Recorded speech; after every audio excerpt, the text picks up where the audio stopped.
Hello, everyone. Welcome to the Intelligent Interviewer series. This week, we're going to talk about tips for successful phone and virtual interviews. My name is Heather Rickrell.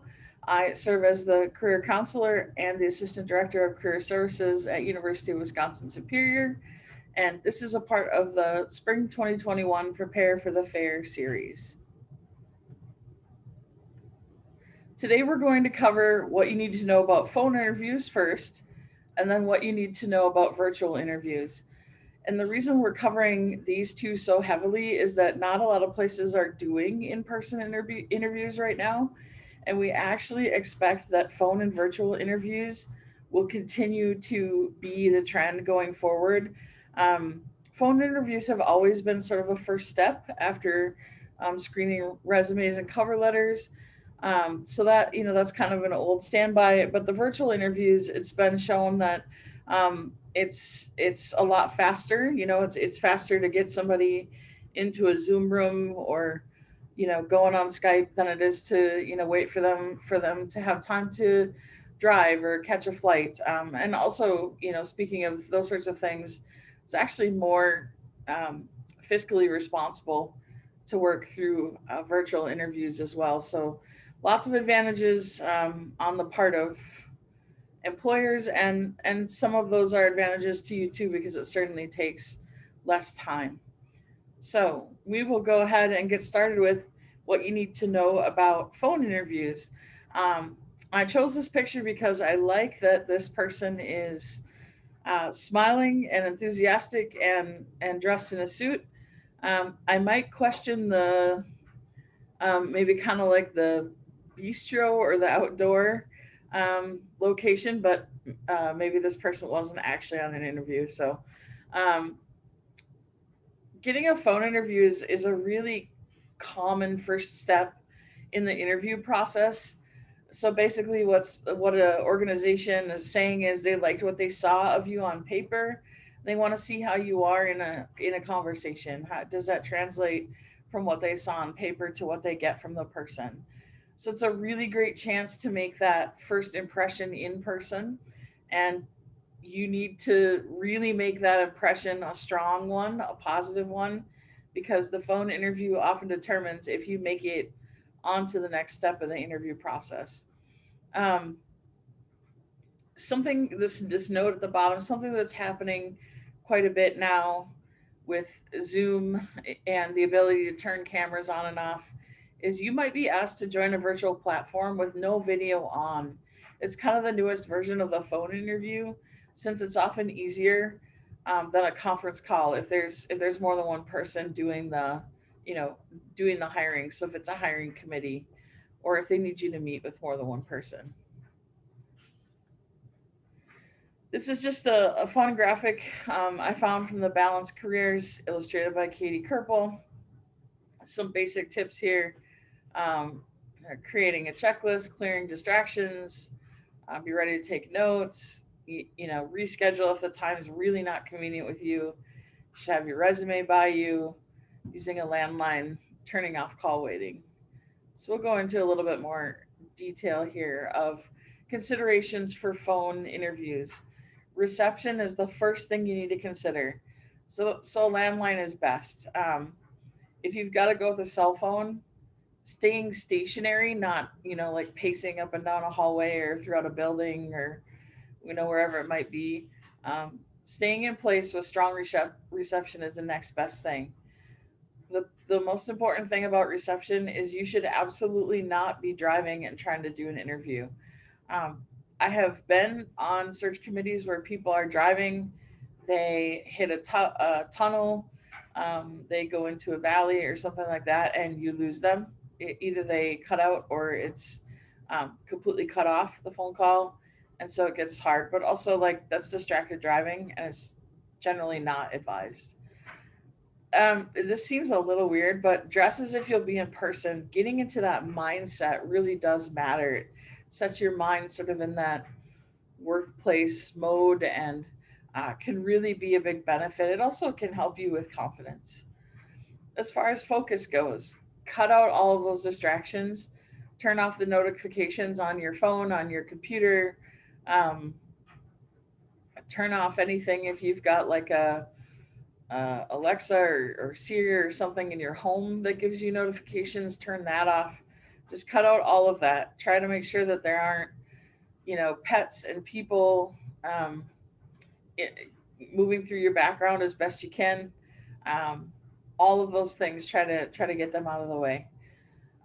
Smile when you do a phone interview. It's really uh, interesting and noticeable for the rest of the people on the other side, because your smile adds warmth and it adds inflection to your voice so that you aren't monotone.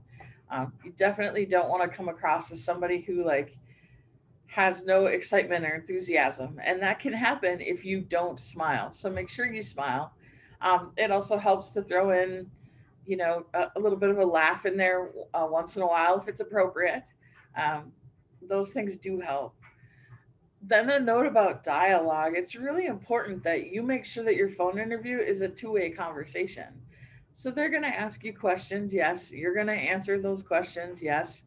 Um, but hopefully at the end, or maybe even at the beginning, you get a chance to do some small talk.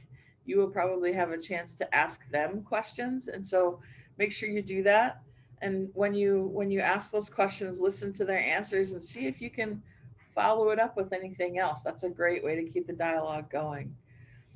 I harp on practice all the time when it comes to interviewing. Doesn't matter what kind of interview it is, but practice really helps you be prepared, and that leads to confidence.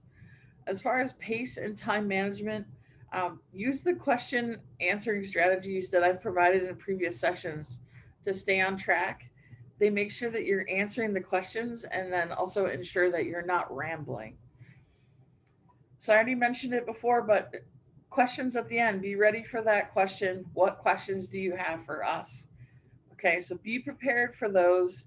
Have those written down so you're not stumbling through them.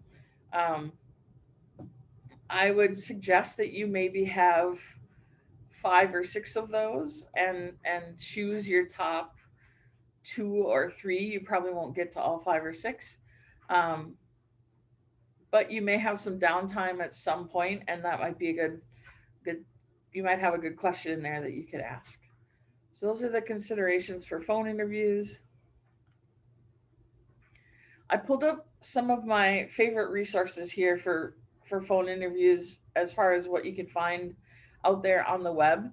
I love the muse.com. You've probably heard me talk about it other times. It is written for college level people, and it's all of the materials are aimed for you as the audience. And so they have a really great article. I put 2 asterisks there because it's my favorite, and then Forbes, that's my next favorite one. 15 uncommon tips for acing the phone interview. That's a really good read if you have a chance. None of these are long. And then I always enjoy the Balanced Careers. I get a lot of info from them, and the interview guys. The interview guys one may also have a video connected with it too if you prefer to watch interview videos.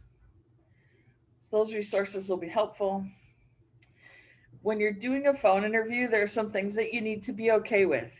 There might be some audio lag. So that might be where, they get done speaking and you don't get it exactly when they're done speaking. It gets to you a couple seconds later.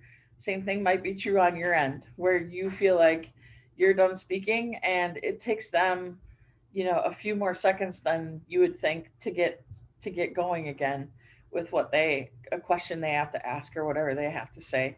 Just be okay with that silence. Um, if it feels like it's getting too long, it's okay to say, is my connection good? Is everything coming through on the other end? And then, have a plan for how to fix that if it's not. Be okay with asking for a question to be repeated. That's totally fine. It happens all the time. Sometimes it's because of audio lag, sometimes it's because of connection on one end or the other. Sometimes it's because the question sort of maybe took you by surprise and you want to hear it again, or you want to make sure that you got all parts of that multi-part question. You need to be okay with asking for them to increase their volume on there, and if that's at all possible. Um, there's no sense in you trying to go through an interview when you can't really hear what they're saying to you. You really have to be okay with not being able to see any body language. Sorry, I forgot a space there. Um, you won't be able to see any body language. All of your social cues are coming from what you're hearing, right? So that can be really frustrating and unsettling for people who don't like to talk on the phone, aren't used to talking on the phone, or people who really thrive on like the energy and the social cues they get from, being in person with somebody. And you need to be okay with how incredibly challenging it is to build rapport or assess like your connection with a person via a phone interview. My suggestion there is to be yourself and use humor appropriately. Um, so that using humor piece is about smiling, but also inserting that laugh, those sorts of things. So that those could be pretty helpful pieces. So we'll move on next to virtual interviews. There's a lot more to it than just logging onto Zoom or Skype or GoToWebinar or BlueJeans or whatever it happens to be. And I have a trivia piece for you here. Um, in what year did the U.S. president conduct the first virtual interview as part of official White House business? I'll give you a second to think about that. What year did a U.S. president conduct the first virtual interview as part of official White House business? The answer is 2012. So it was President Obama. And this is from military.wikia.org. And he was, I believe, interviewing military spouses here. And he did that. I'm fairly certain it was through something like Zoom. Now he wasn't hiring per se, um, but this is pretty critical. This is they knew this was going to become part of public record because it's White House business, and so um, everybody had to be kind of on their best there. So 2012. So this has been happening, good almost 10 years.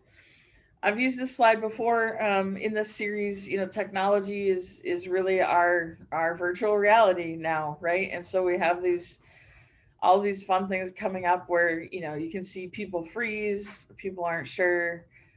Should they wait? Should we keep going on? People are talking, but they're on mute. They can't find the buttons. All those sorts of things. People coming in late. It's a whole new world, and lots of things can potentially go wrong. There's also this fun um, graphic from Board Panda. In a meeting of half an hour, you're gonna spend 5 hour or 5 minutes. You're kind of waiting to get going, and then people will be, messing with virtual backgrounds, or they might struggle with audio. They got to try their headphones. Maybe they can't get their video going. Their pets come in.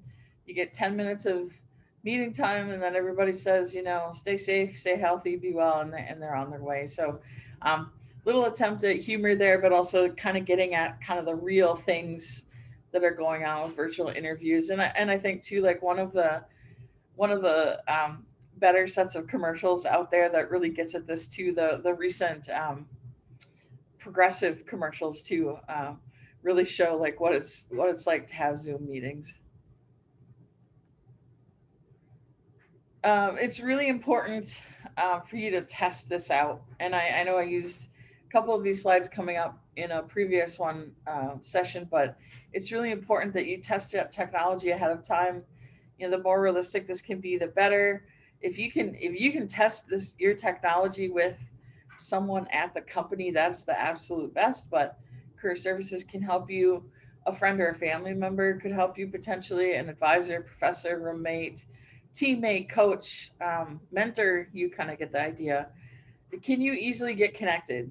Um, if you can't, you might need to ask if there's some other way to do this, or you need to troubleshoot it. I suggest you use search engines, any sort of help that might be available via search engines or in the products help manuals and things like that. Do you know how to use all of the basic controls? Can you turn your mute on and off? Can you turn your video on and off? Can you share your screen if you need to? Um, any of those sorts of things that you might need to have. Let's see. Can you find the chat? That would be another one. Um, making sure your excuse me, making sure your volume is loud and clear. Uh, it is almost always better if you use headphones. Some people don't have them, and that's okay. But just it helps cut out the background noise, and it helps make you um, clear and a little bit louder. So that's helpful. And then the last thing is your connection strong? A lot of us are working off of Wi-Fi, but if there's any chance that we can, wire in um, directly to internet, that's helpful, um, so that connection can stay strong. Oops, sorry about that. And you also need to have a backup plan. So what will you do if you encounter an issue with your technology? So I would suggest that you have contact info for somebody at the company that you can contact. They'll get your message immediately and can communicate with whoever's doing the interview. And then if worse comes to worse, be ready to have kind of that old fashioned phone call if you have to, or to reschedule. Those are both things that could work well. During the virtual interview, because it is visual, you do have to pay attention to the optics of how things look. So, what are you wearing? Does it leave the impression you intend to make? I suggest during the virtual interview that you wear what you would wear to an in person interview. Okay, so if that's going to be a suit and tie, great. If that's going to be a nice sweater, but you need to dress for the job that you want to get, right? That's really important.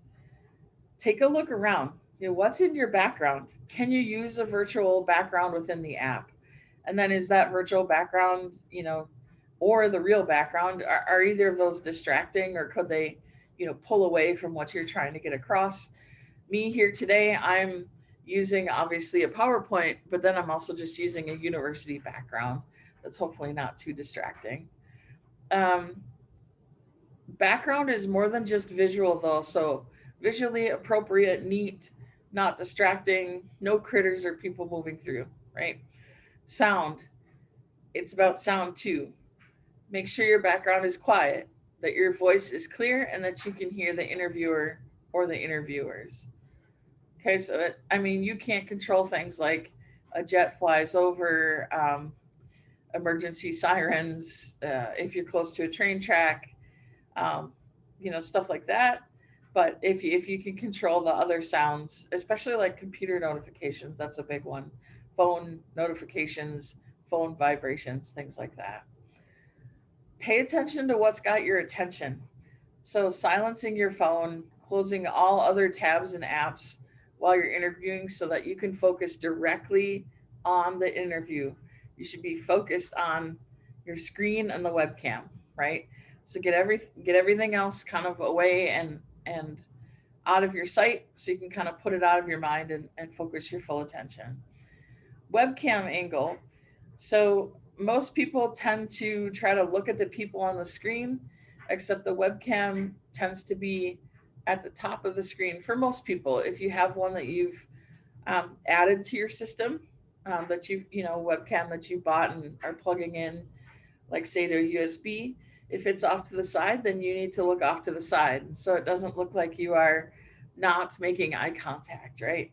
And the best thing is that you try to have it at eye level, or slightly above. The thing is, you don't want to be looking down into your webcam. That's like a nose shot, so try not to do that. No one wants to look up your nose. Um, Try not to balance your laptop on your knees because you need to keep your laptop still. So if I'm sitting with this on my knees, right? So now I'm, pretending like I have this on my knees. Notice how much movement there is, right? And that translates through on the other end, and it's not a good thing. Um, the other thing is, if your chair rocks or it swivels, either lock it into place or use a stationary chair. So I have a swivelly chair, right? And if I sat here and did this the whole time during an interview, that would be pretty terrible. They would think, goodness, what's up with that person? Are they nervous? Can they not sit still? And so forth. I mean, it's okay if you need to, readjust yourself in your seat, or if you, move forward when you get excited. Those are all, normal things, but no rocking back and forth and swiveling. You still need to be practiced and prepared. That's important for any type of interview whatsoever. You've got to research that company and the position as much as you can ahead of time. Again, practice makes you confident. You can use Standout on the UWS campus logins page. You can use a search engine to find question banks. You can use the question banks in Standout. You can use the ones provided by Career Services on the website in the information packet. You still need to nail pacing, so making sure that you're not rambling or taking too much or too little time to answer questions. So managing your time while answering those questions is crucial. So use those strategies. You should have questions ready for when they ask you, what questions do you have for us? That's really critical. Not having questions there basically says that you don't need to know anything more, or you're not really thinking too deeply about this, which can be a red flag. So always have questions ready to ask them. Okay, we'll talk about the things that you need to be okay with in a virtual interview. It's many of the same things that are in the phone interview, but this time we add video lag to the audio lag. So sometimes somebody's video will freeze momentarily. Um, Audio might get choppy or broken up. We might miss a piece, something like that. So that leads to the second bullet here, asking for a question to be repeated or something to be repeated. It's okay. It doesn't it's in the greater landscape of things, that's an easy one. You might need to ask them to increase their volume as well, or to speak more slowly or more clearly, and that's totally fine. You also need to be okay with silence. Remember that if there's more than one person, it takes time for them to mute and unmute. It takes time to switch between questions. It might, like if they have their questions up in a Word document and they're also working on Skype, they might have to switch back and forth. They might be taking notes. If they don't mute themselves while they're taking notes, you might hear them, the scratching of the, pen on the paper. So be okay with that. But definitely be okay with the silence. And if you need that silence to prepare your answer, that's okay too. You also have to be able to see, to not be able to see the full array of body language. So, for instance, you can't see like fully how somebody is sitting. Are they moving their leg? You can't tell that sort of thing. Um, so you're only getting like maybe from the chest up, or from the table up, depending on how they have their camera set up. So you do miss some cues there, but it's you get more cues than you would on a phone interview. Um, and again, the same thing. It's a little more challenging to build rapport or assess kind of the connection that you're building with the other person in the virtual interview. Again, be yourself. It's okay to use humor appropriately. All right. After any interview, oops, sorry, make sure you thank them um, while you're still on the phone or the virtual space. Thank you for your time. I appreciate you meeting with me. It was great to learn more about your company and the position. It's just something like that. You don't have to ramble. You definitely want to send an email no more than 24 hours after your interview. That email should be addressed directly to the interviewer, and they should be individual emails in the case of a hiring committee. So share something unique to that person or each person from the interview. So, like for instance, when I interviewed for my job here, somebody from admissions asked me, um, what sorts of oh, actually, here's how it went. I asked, what sorts of things, from each of your positions do you see that career services could add to your work or could collaborate on? And the person from admission said it'd be great to have more resources that are aimed towards parents so that parents can also be talking to their kids about career services. And so when I wrote the thank you note to that individual, I said, this is really exciting. I thought that was a great idea. And I have some ideas. I hope I get to work with you on that in the future. So that's just one example of what I'm talking about there. Please note that they may not respond to your thank you email, and that's totally okay. Some places actually have policies that they're not supposed to communicate with them unless it's, kind of official and a little bit more scripted, and that's just so that they're kind of legally covering themselves. So don't be offended if they don't respond. Handwritten notes, excuse me, are still appreciated, but it might not be practical with the current amount of work from home situations. So, like, you could send a handwritten thank you note to somebody at the university, but if they're not checking their mail more than every 2 weeks or so, that thank you note is going to kind of it's going to get lost. It's going to lose its relevance a little bit there. So, emails right now, when everyone's working from home, seem to land the best. It's also easier for somebody to respond to an email, but handwritten notes, they do have a nice touch. If you have any questions after the interview, and that committee or that interview has said, you're welcome to connect with us. If you have any questions, give me a call, send me an email. If something comes up, you feel free to do that. It's another chance to make a connection, reinforce a skill, learn more about the job, declare your interest further, all of that sort of stuff. This last one here is really important. I want you to allow yourself some grace after any interview. Allow some grace.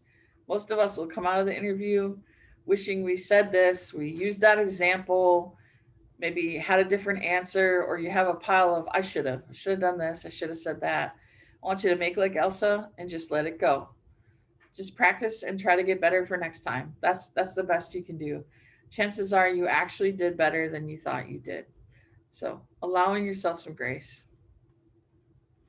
So that's about it for this week. What's next for next week in the Intelligent Interview series? We will do a demo of Standout, which is our online video mock interview platform. All students have access to this from the campus logins page and logging in with your UWS login information. So, with that, I'd like to thank you for attending this session of the Intelligent Interview series, and take care out there.